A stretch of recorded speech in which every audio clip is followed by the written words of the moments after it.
What about the government? So rather than analyze the government's role in the recovery from an expenditure analysis standpoint, I chose to go back and say, how effective was government policy? So fortunately, somebody did the heavy lifting for me. Alan Blinder at Princeton and Mark Zandi, who's the Moody's economist who was very close to the government during this period, went back and ran some simulations. And they said, what would happen if we did nothing at all to prop up the economy? What would happen if we just provided financial support? And what would happen if we just provided fiscal support, right?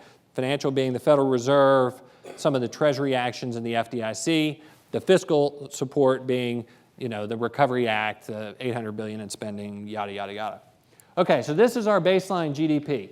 Peak to trough, we actually did fall 4%, okay? And we shed 8.5 million jobs. So that's what really occurred. Now, what if we provided just financial support, okay? Just the emergency measures from the Fed, just the guarantees from the FDIC, just some of the actions of the Treasury. Well, no fiscal support, right? No stimulus spending. Well, the peak to trough GDP would have been lower. We would have lost another %, and we would have lost another 1.5 million jobs. So we would have lost 10 million jobs overall had we just provided financial support. Now, what if we just provided fiscal support? Now remember, financial support, making a guarantee on all the debt, not very expensive. Fiscal support, very expensive, right? So had we just provided fiscal support, peak to trough GDP would have been down 6%, call it, so another %. And then the jobs loss would have been about 12 million.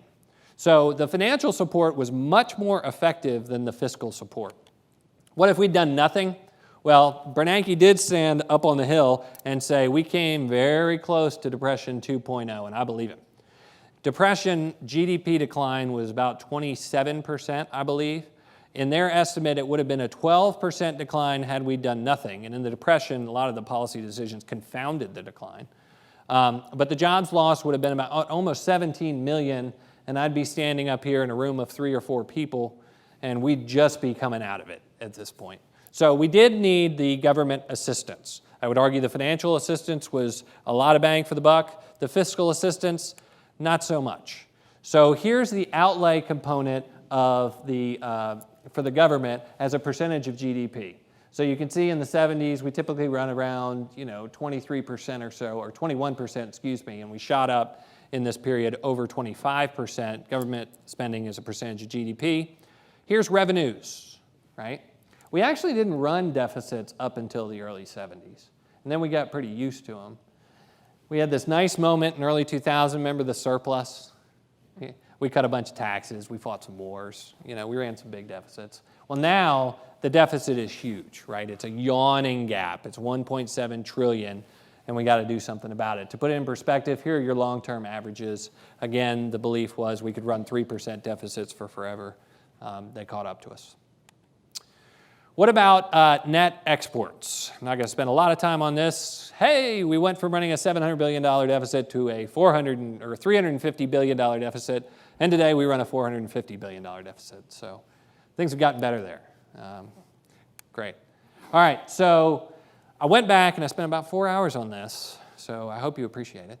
But I went back and I pulled all the data going back to previous big recoveries, okay? So I went back to the 70s, I went back to the 80s, 90s, and then the most recent one, which I guess that's about 6 quarters.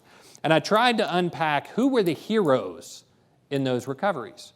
So in the 70s, the consumer was the hero in that recovery. The consumer contributed 72% of the GDP growth in that recovery.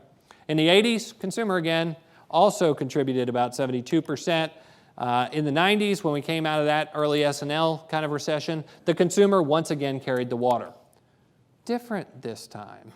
This time, the corporations carried the water. Who do the corporations sell to? Consumers. So once again, consumers carried the water.